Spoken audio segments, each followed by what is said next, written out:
Hello chat, this is a quick tutorial on how to install Bloodborne using the Shad PS4 emulator. I've provided all the files that you need in the Google Drive that I'll share with you after, but this includes the patch, the 1.09 patch, entire Bloodborne Game of the Year edition, which means the DLC is included, and all the necessary mods that would be installing to ensure a smooth operation. So for starters, make sure you download the Shad PS4 emulator. I'll post this link in the description. Make sure you do the pre-release or the nightly build.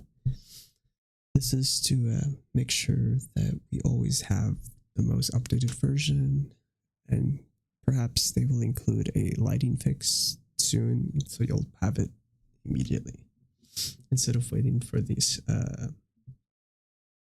stable release. Alright, so the most important files that you'll need is just this one and this one.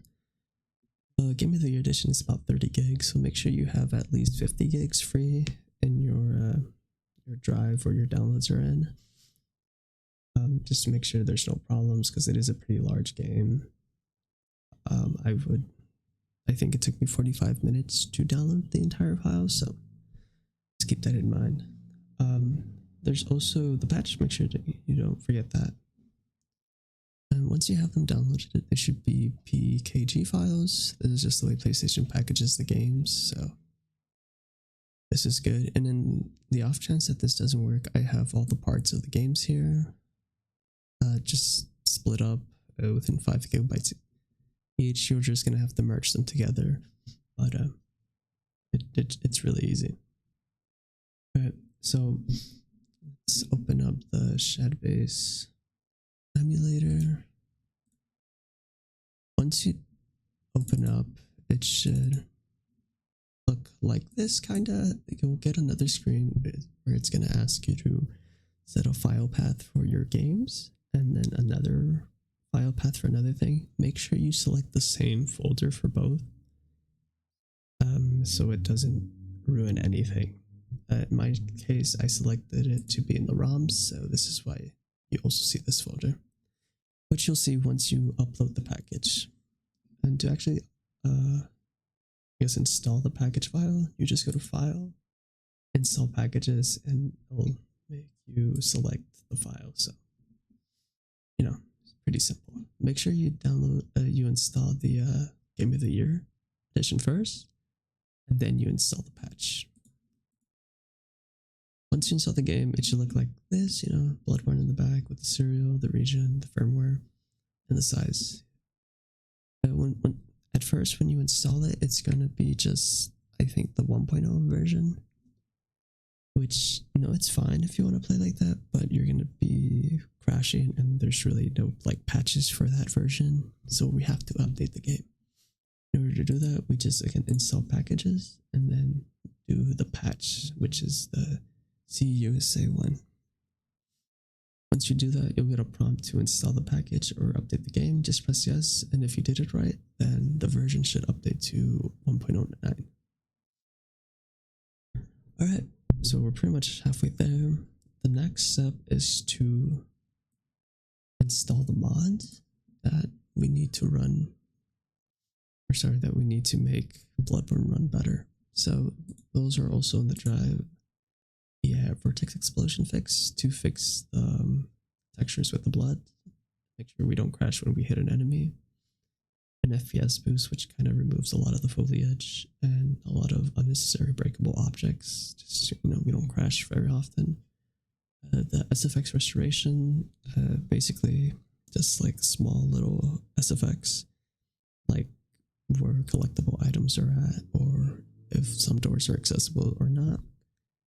And then this one here, the half cloth physics improved with blood, that's up to you. I put half cloth physics because I still want some movement within the hunter armor. But if your game somehow still crashes a lot, then I would recommend you get the no physics, which just would make the armor stiff.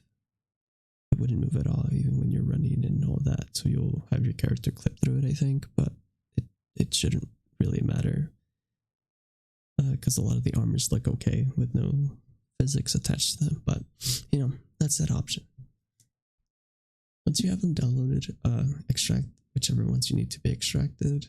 But once you have them extracted, if you open them, you see that they're gonna have some folders that don't really make sense. That's because these are all inside of the CUSA folder, which is just a Bloodborne game that the Shed PS4 emulator created. So if we open that up, we see that we have a similar folder. So essentially all these mods just replace files within these folders. And that's really all you have to do. You just have to drag and drop them. So a lot of these folders, like the map folder, is found within the DVD root folder of the serial folder. You would just drag and drop and then overwrite any files. Do that for the FPS boost. Same thing with the physics mod. The vertex, you see how it says DVD root, so you'll just replace this one. Doesn't matter if you installed the other mods first before this one, it will still override any of the old files that you haven't changed, so your mod should be fine if you do this one last. I think this one and the SFX restoration also target the same folder, so just, you know, just replace them and you'll be okay. Alright, so once you install all those mods and any other mod that you want from Nexus, just make sure it works properly. All that's really left to do is fix the Bloodborne with the patches and fix our emulator settings. So all we're going to do is we're going to right click on the game, cheats and patches, and when you open up the screen it's going to be empty for you all. So all you're going to do is go over to patches, go to the Shed PS4 repository, and then just download patches, and you guys should get all these patches.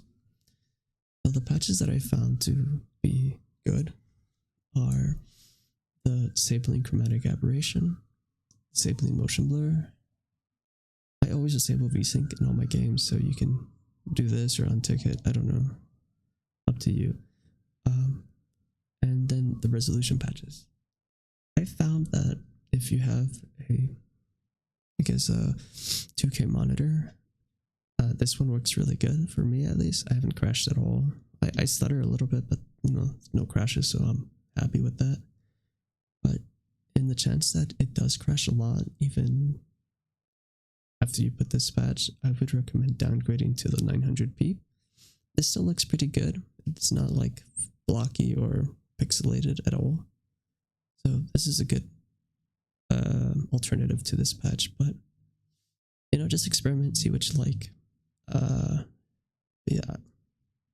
So these are all the patches that you should select. Once you have them all ticked on, just make sure to save, and it should be fine. I guess you can also do cheats, but I don't know, you can be a cheater if you want. This would give you infinite money. I think this is infinite insight. This is infinite health, infinite stamina, one hit kills, and infinite items for like upgrading weapons, the cold, what's it, bloodstones. But yeah, so you know, make sure you save whenever you select it, and then you can exit out of this. The last thing we're going to do, we're going to fix our emulator settings. So go to the settings tab, then configure. From here, you can change a lot of the cool things, like the console language, emulator language, update channel, make sure it's nightly, and check for updates at startup, so we always have the most updated version of the emulator. From there, you can take PS4 Pro if you plan on using the emulator to emulate other games that were optimized for the PS4 Pro. Bloodborne isn't one of those games, but I still ticked it on just in case. It really doesn't make a difference. You can change your username, and then here you can change any of the trophy pop-ups. I haven't seen any pop-ups when I've been playing, but I don't know. Maybe I just did something wrong. Then going over to graphics, make sure you select your strongest GPU if you have 2 GPUs. You can also do auto select if you only have one, but just make sure it's using the right one. And here's how you update your emulator screen. So this doesn't affect the Bloodborne game. You chose like a different patch. This is just like if the game is going to be full screen or not. It's going to be windowless borderless. Oh, sorry, window borderless. So you'll be able to alt tab even if you do full screen, whatever the dimensions of your monitor is. So, you know, it should be fine. But once that's done, you know, apply all the settings and then save. Then you pretty much should be ready to play Bloodborne. There's no network capabilities of Bloodborne, so you can't really access any of the Chalice dungeons that are multiplayer based, which I think a good handful of the good ones are. I think there's a mod on Nexus that I saw that you can install to give you the access to those Chalice dungeons, but I'm not too sure. Another thing is that if you do want to change your layout, I don't think there's an option to do any of that stuff. I don't think using like a was it the PS4 controller emulator works either. So, you know, just be aware of that. You plan on using like an Xbox controller and somehow the controllers are different. Or the controls are different. I'm using the PS5 controller wirelessly and it works fine, so you can also do it with Bluetooth. But yeah, that's pretty much it.